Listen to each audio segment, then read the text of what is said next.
So hello, Lisa Star, once again. 10th Hello.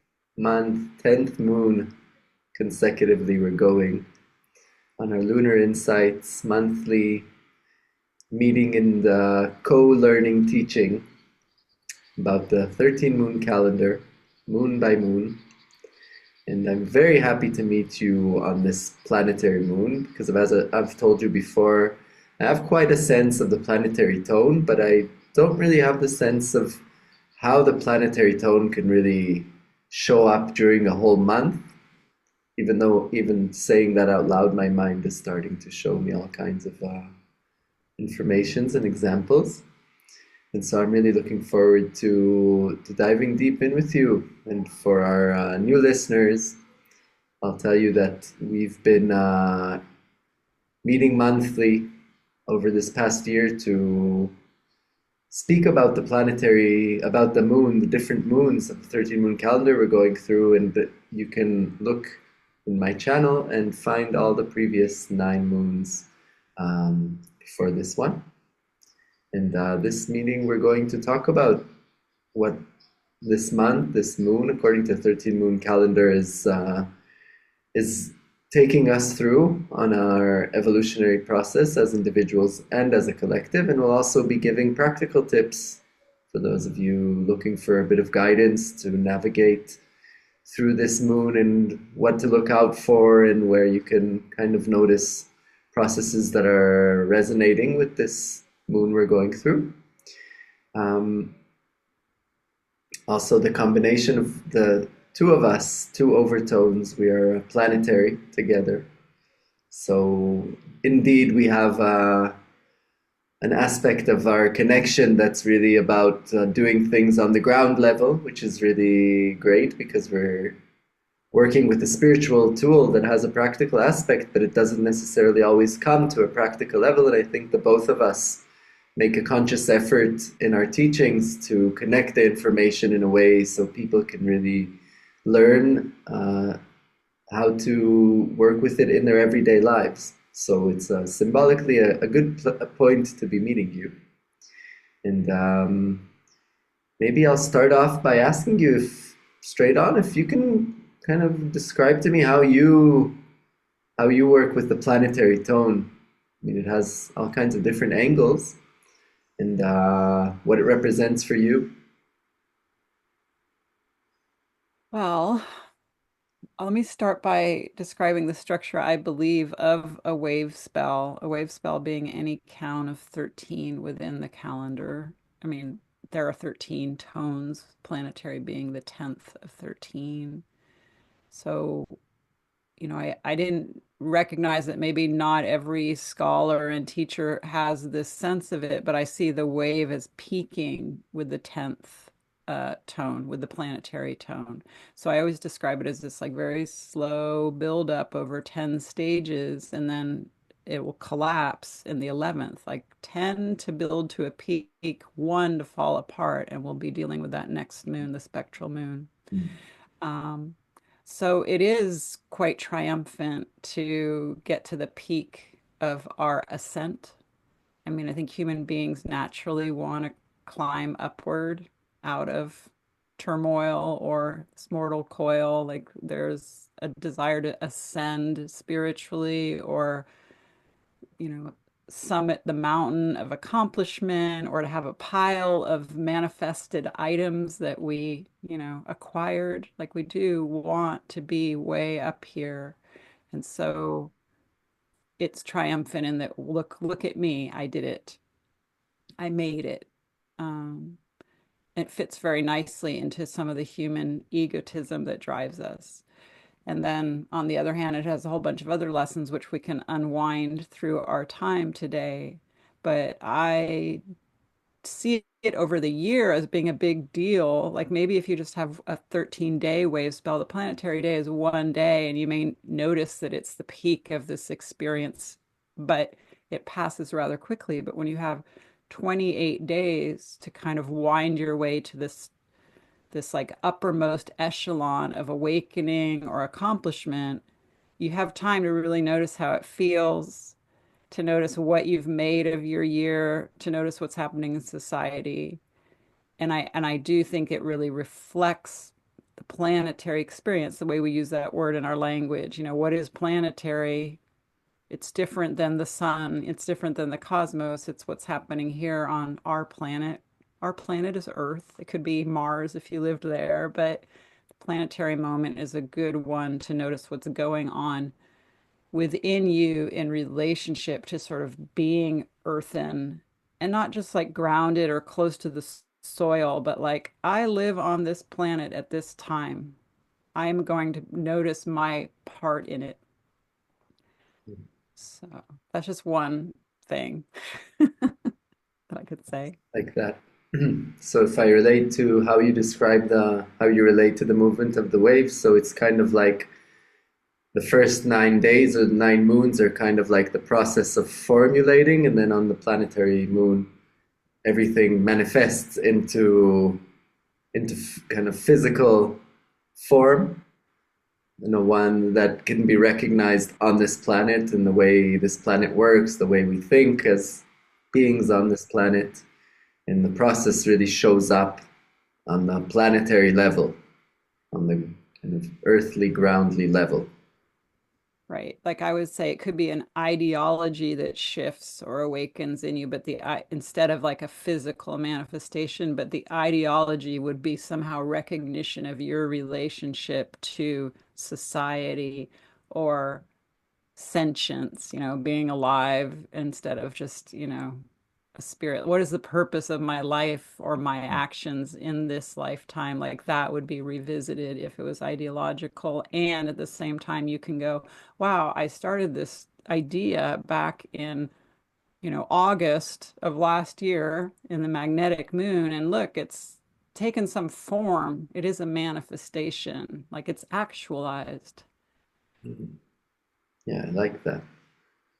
So if I were to consciously, as we've been doing in this previous cycle, registering my process from the magnetic moon to the planetary moon, I would be able to recognize that what I started off initiated in the magnetic moon is now start manifesting into a real life existing element that I can really feel in my body and think of in my mind and see in my eyes even, and really feel it being real, real life. Yeah. Yeah, and I don't think that that's always positive either. Like, I mean, and it's also all, it could be a manifestation of loss. It could be a manifestation of separating in a relationship or leaving a job. Do you know what I mean? Like the Yeah, that's a good. manifestation is more about karma or you know, you manifested a purpose, you magnetized a purpose at the beginning of the year, and the purpose could include a big shift that's happening finally now that isn't all about look what I have, look what I made, look what I did. It could be undoing or making space, you know, like I made all this space by having loss for my next thing. So I think it's nebulous in that way. Yeah.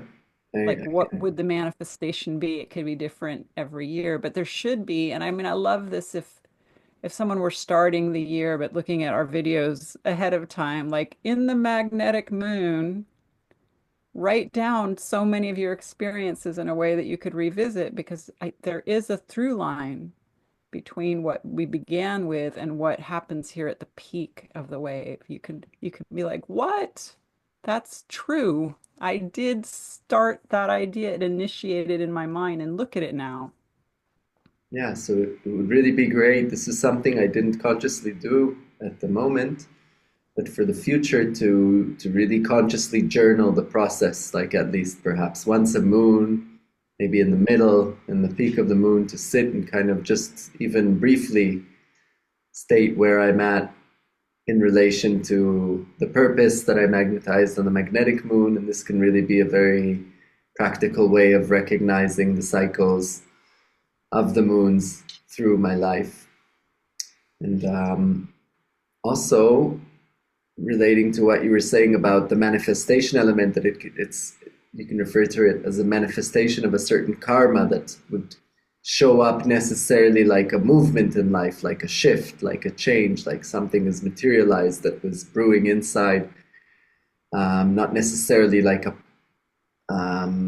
production. Like I had this idea of something I want to produce in the world, and then I go and create it, but more of the inner processes, and that resonated for me very well because for me, the whole teaching of natural time in my life, especially as a male, is a teaching of learning to recognize the waves that I'm a part of or that I'm going through in my life, the different kinds of waves. And the wave motion is water, which is directly a movement that's directly affiliated with the moon and universal water, and how this inner part of us, the emotions, they go up and down, and there's a very fundamental element in this creation of things that are all the time shifting and changing and formulating and being taken apart. So it would make a lot of sense that that the manifestation aspect is a manifestation of an inner process, not necessarily like something that me, from a masculine way of thinking, I'm now creating. And also, so sometimes people ask me, so can you like build yourself, take yourself through a process when you know kind of the moons that are coming up or the wave spells that are coming up? And I usually tell people that I personally don't work with it that way, because the whole idea is to kind of recognize things in the real moment, recognize Yeah, the synchronicity, not necessarily work totally. with it like a tool to plan life with, to have an organized structure. It's almost the opposite. It's more like recognizing that what looks like an unorganized, chaotic existence is actually somehow organized in a larger structure.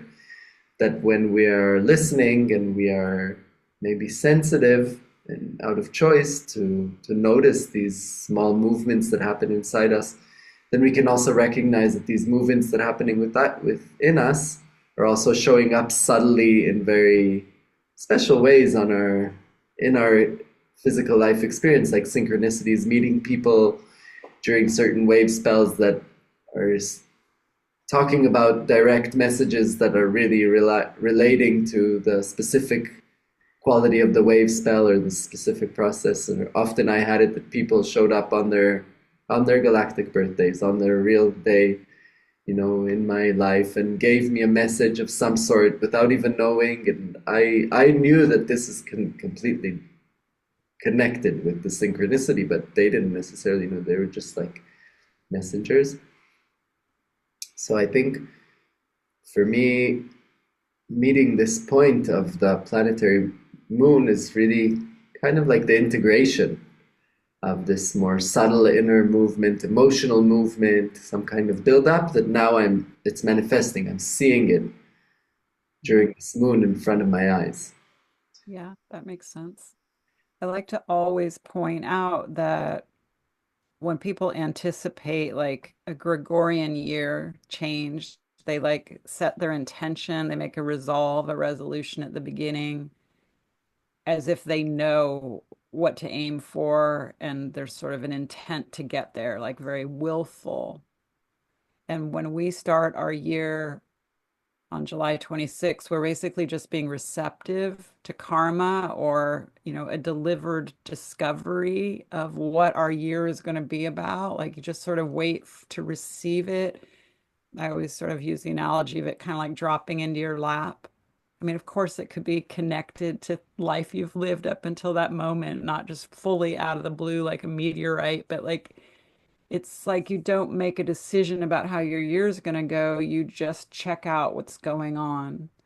And that there is such a long wait and so much spiritual work, meaning the undoing of ego between that first magnetic moment where you get a picture, you get to ask the question, what is my purpose? And you'll find out, but it's not manifested at all. It's like a filament or sort of the mirage, and you're chasing it and you get stronger and stronger and more heroic, like a hero's journey through all the phases.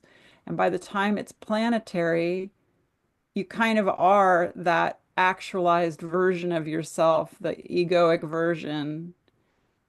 But it took a long process of humbling and acceptance and surrender and being with what is. And we follow the 13 moon calendar while we follow the 13-day wave spells. So we're learning so much about the tribes and the undulations of growth within all of that.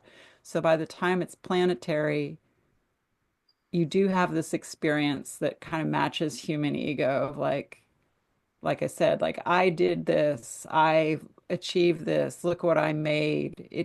The planetary tone does deliver, but I can tell from the planetary moon we're in that, sometimes the delivery is like if you're really trying to break a cycle in the beginning of the year and you feel trapped, you're challenged by circumstances that are uncomfortable. You can also find in the planetary moon that what you accomplished for your year was finally being set free, you know? So again, that's what I meant about it. Could either be very solid, like a solid, obvious achievement, and as well, like the thing that isn't solid, that's aerated, that is absence, or it is a personal kind of like victory, but not one that someone else could see and name. Hmm. I like that. Yeah. I like that. And that connects to me to the keywords that Jose Willis chose to describe the qualities of the planetary tone are produce, manifest, and perfect.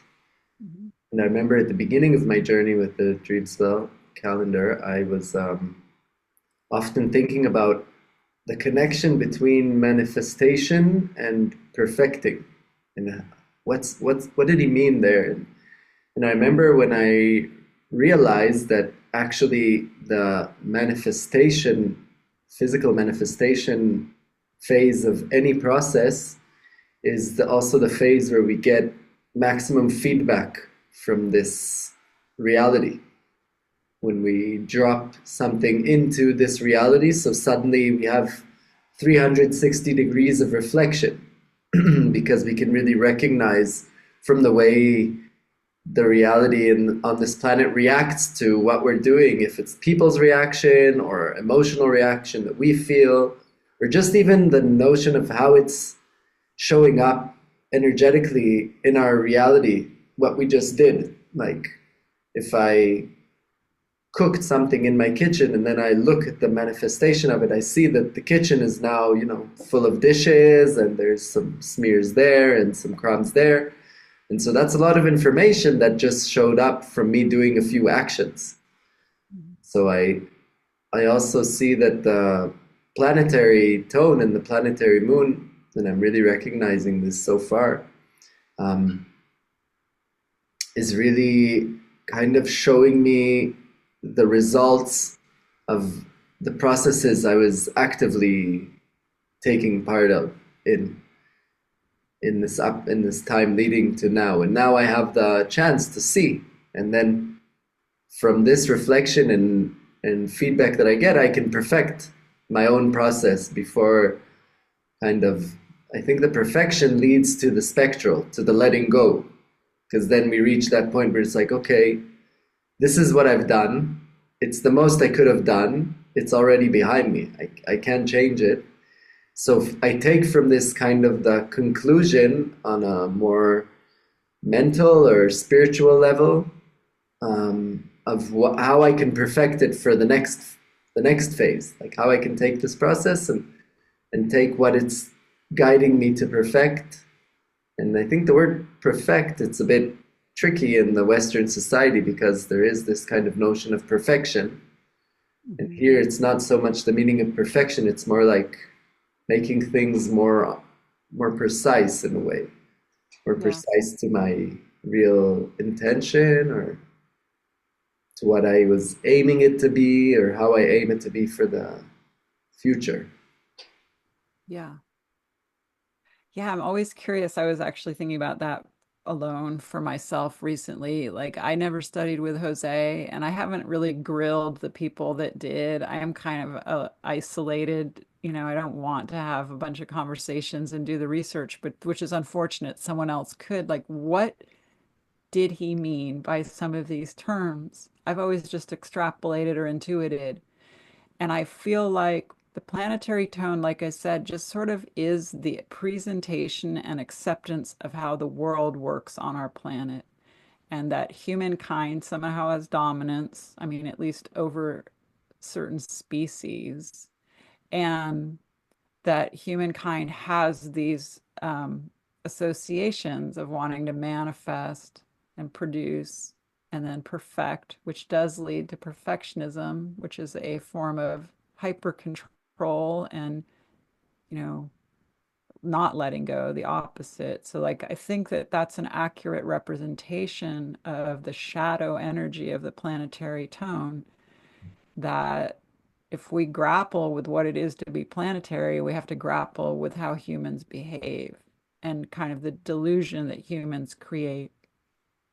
But that again, these 13 stages or the 20 tribes, like they each just represent one aspect of living. Like you could quaintly call it the circle of life. And so everything needs to be represented, but in balance. And we move through stages. So the planetary tone does reflect being planetary, but it's one of 13. It just feels very drawn out when you have 28 days of any of them. But we have 28 days of the solar, fiery, intentional, like flying by the seat of our pants, fierce, light force kind of moon before this one. And then we'll get to the spectral one where we spend 28 days watching everything dissolve and ourselves feel like we're in free fall. Like those long 28-day versions of the wave spells, I think, best illustrate how to then really pick up on what's going on when we have just one day of each tone. Like these are like tutorials for the depth of each tone, but we mostly live them, um, one day at a time. And I want to refer back to the solar moon because this is one of the key parts of how I teach is that there's a relationship between the solar and planetary tones. The solar being a moment when, let's just talk about humans. I, as a human and human consciousness, communicate with the sun, solar. I am acting like a sunbeam because I have all this fierce intentionality. I want to get somewhere. I have light, informing me.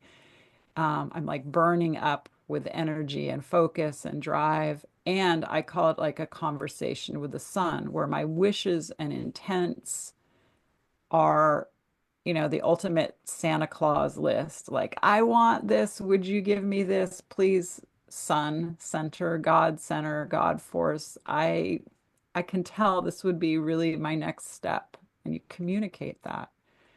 You speak the language of the sun and the solar moon. And then, like a parental deity, to me, the planetary moon is like, well, here are the things on your list to Santa that I can afford, or I think would be safe for you, or practical, or that you've earned, or matches your personality. Like there's this response. The sun, God, or however you see your divine source, is speaking to us in our language. It's a response. And so we make all these wishes and aspirations, and some of them come through in the planetary moment as our manifestation, but delivered from source. Um, and one of the things that I think is hard about it, we could sort of turn our focus to this, at some point, is just like it is like getting cut off in a way from our own sense of divinity because the focus is so much on what's happening here in our bodies, what's happening here in our relationships that are earthen, our karma as in our lifetime, our, the practicalities of surviving on the earth. And you can feel a bit cut off in the planetary moment from your higher consciousness or the way you travel out in the cosmos with your daydreams or your faith. Like, oh, face what's happening here. I call it like a lateral view. Instead of being like, what? You're like looking around only at the horizontal lines around you, the horizons. I like that. And if we would really take it down even more practically. So you spoke a bit before about the planetary moon being a kind of a time of maybe karmic completions or showing up of like milestones in our inner process that really show up clearly, um, that move something really physical within us. Like it's really the energy comes to shift us in a way towards the last phase perhaps of the year before the spectral moon. What other like physical practical expressions can you think people might be going through during this moon? Um, I think sometimes we have bodily, we're looking at the manifestation of our own bodies and, you know, finding out how our bodies are doing, our little planetary center moving through societal, orbits. So you might be forced to not like disassociate or be cosmic and wild and, trip out of your body, but like my body needs attention. I think,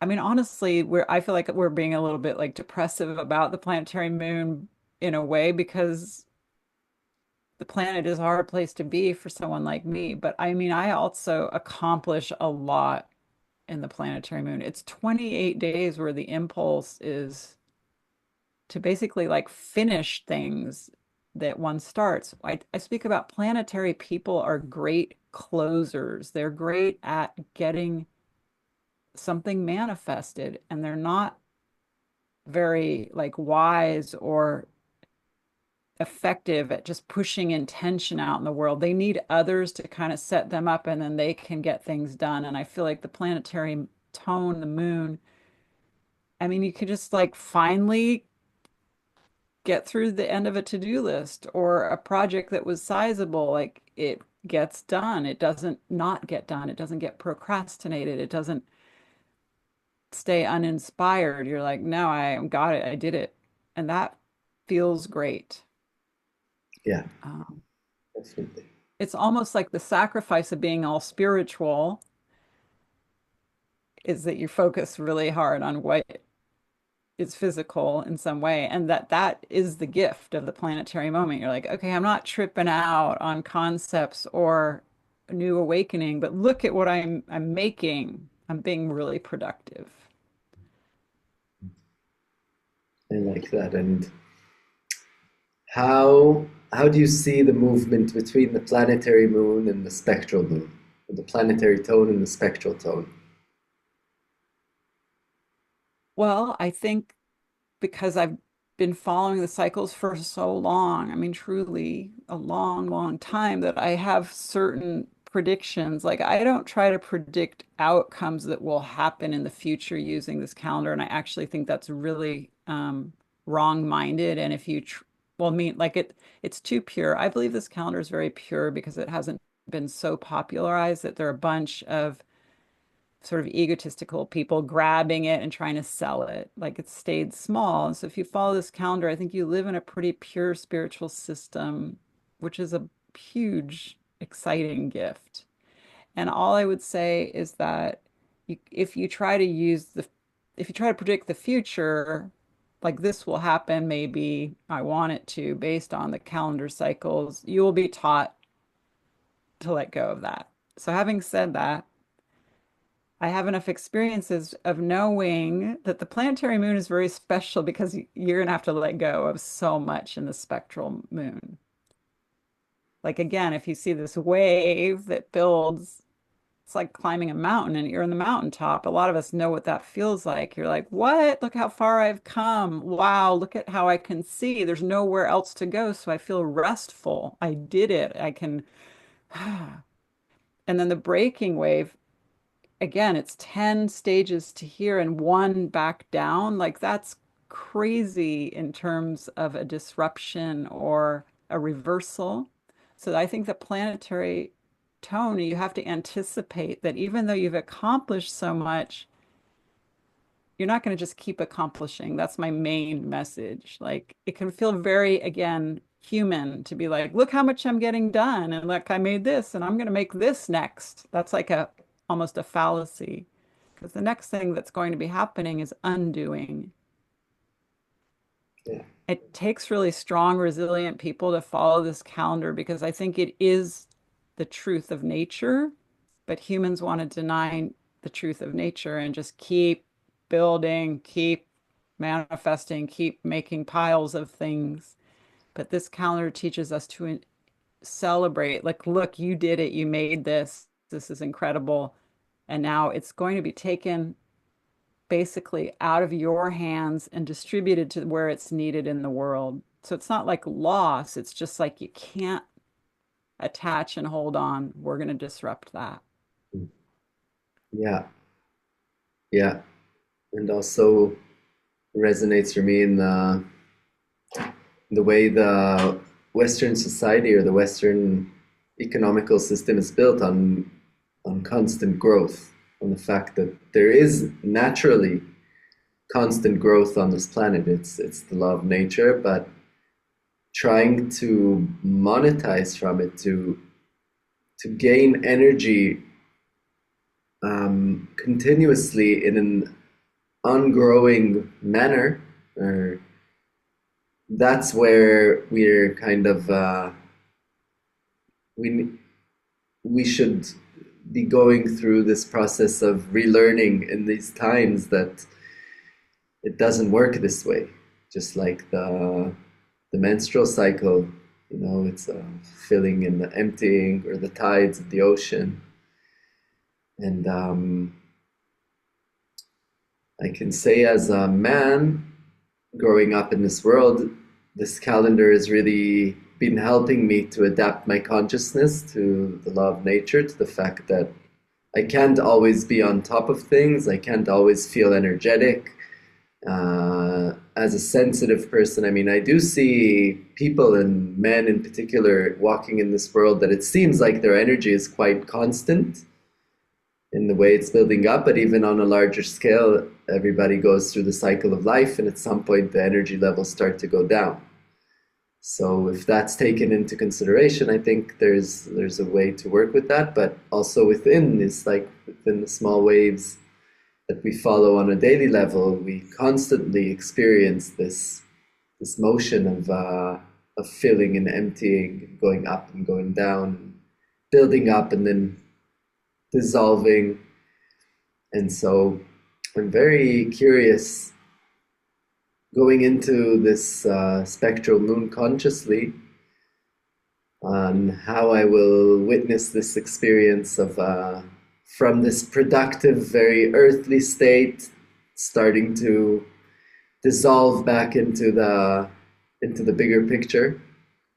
And very curious about that.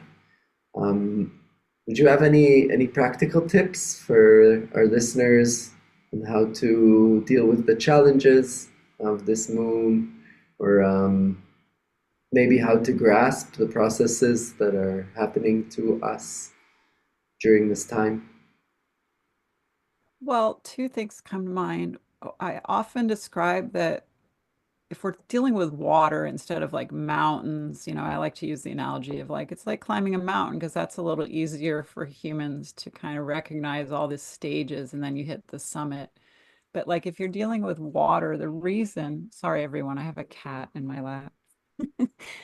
The reason that a wave stops growing like a water wave is because whatever force was like pushing it from a sub-oceanic place, whether a current or a disruption of some kind, I mean, tidal, movement, it stops growing because of gravity. The force of its surging presence meets, like suddenly it's not strong enough to go higher than this, where the gravitational force, like the more powerful, the higher it will go. And we can all notice that some wave spells for us peak really high because they're powerful growth experiences, and some are more subtle, and there's going to be not as much learn, but also not as much of a kind of slamming moment where we stop. But if in the planetary moon for 28 days, you will feel your crown chakra close down, meaning you don't have as much access to what's going on out there because I think of it as kind of like the hand for a child, like hold on there, like we're not growing anymore. The whole tension of the planetary moon is all this like accomplishment or productivity, but there's a reason it's the end of the growth, the end of the productivity. So you also the whole time feel that I can't go any further, actually. So you could feel fatigue. You could feel almost a sense of disappointment or like, wait, what? This is petering out. You can almost anticipate it. At the same time, that duality of really always seeing manifestation and accomplishment and being like, wow, this is super cool. And then the other thing I wanted to point out that I've always felt is when we enter the planetary moon, we enter a time, and the same with the 13 days. It's a callback not just to our purpose at the beginning of a wave spell, but the challenge. To me, there is total symmetry that we revisit the obstacle that we discovered at the beginning of the 13 tones. We identified a challenge in the second lunar moon or lunar tone, and now it's back. But because we're going past it, we revisit it because look at, we've come so far that we move over the obstacle as if this climb is actually over an obstacle. But you sort of see your obstacle up close, like the eye of a whale. That's somehow I want to use that metaphor, like you're looking right in the eye of something that was so giant and intimidating and obstructive, but now you're sort of karmically like, I see this. It doesn't have the same restrictive or intimidating or upsetting presence, but you still are back in it for a moment. So that makes, it's a time to be brave, the planetary moon, because those are big, heavy things. One, that the divinity is like, you can't go any higher. I'm cutting off enlightenment aspirations for a bit. And here I am back with like this thing that I've been wrestling with and I've known about as a very intense karmic teaching for the whole year. I like that. I like that. You just got to hang on. I mean, I think that that's how I deal with the moons when I get lost and how, I mean, we just had the solar moon, so I'm very aware that that's exhausting to move at that fever pitch of light and fire is wondrous, but also wears you out. And your planetary moment could be a worn out light being, like you had all these light being experiences, but your physical body is like, I need attention. Let's slow down. So, I think every moon or tone has its sort of shadow side and light side. So the light side of planetary is like being a really good human, getting a bunch of stuff done. It feels great. And then the other facet is more like um the loss of your cosmic self for a moment, Yeah, the being diminishing of it. restricted into the physical earthly form and experiencing most of the life experience through this very physical earthly form and the way that processes happen in this body and in this physical surrounding. Yeah. Yeah. Like, I don't know if you know planetary people. My primary relationship is with a planetary person, and I lament that he doesn't really use his crown chakra the way that I do, because it's kind of hard to get him to be like, well, let go and let God or whatever version of like, can't you just kind of tune in to what, can you feel the download? Like he is so, again, looking out laterally at what his role or actions are in this planetary reality. And I sort of feel like, oh, that could be hard to not really know how to be a light being. But for everyone, that's why we follow the 13 stages and 20 tribes, because we get to step into these other conditions and realities and perceptions every day or every 28 days. Um, so right now in the planetary moon, I'm getting a glimpse of how it might be for him, but he too can walk through all the days and get other experiences. Yes, yes, definitely. The planetary people are very, I would say, earthbound in many ways. And they're very powerful on the earth level, and I would always describe it as people that their their personal development goes through physically doing things, manifesting, like being in the physical world. They're very acclimated to this reality and to how to work with it, and they're very naturally driven to create. It's like they don't have almost any. I really have been following because my main attraction using this calendar is really mapping out the archetypes through the people. So I've been really aware of this planetary element and planetary people, sorry, from a very early stage from my exploration, and I've always been amazed how again and again planetary people are so naturally people that just do things in the world. Like it's so obvious to them that we live in this world and we're supposed to do things in this world. It's almost like, how is everybody not like this? Like we're all humans living on the planet. We all need to do things every day. So how is it not that all the people are just naturally initiating and creating and changing with the things they do? And it's one of the nice distinctions that it gave me to really recognize that the majority of us are not naturally tended towards actively doing things all the time. Like we're here, we're a part of this creation, are part of this planet, but necessarily we're not all working ants. Yeah. Some of us are sloths, or Yeah. koalas, or kangaroos, Or or monkeys. yeah, or like you might lead with your feelings, like have more an emotional Yeah, first approach to existence, or a thoughtful one, or a spiritual one. yeah, Yeah, and be less like I would think if a plant in the planetary moment, it's like I feel like we're more compressed as well. Like again, you notice what's going on in your cellular body. But some people by their birth are like more like streaming light. Like that's just how they're kind of composed. They dissolve more into situations with looser boundaries or, et cetera, et cetera. There's kind of metaphors for each of us. yeah, I guess I just, yeah, I feel grief. I feel grief for myself. Alon and I were talking about this before, just like you can lose track. I mean, I follow this calendar religiously and I teach, and so I'm very invested.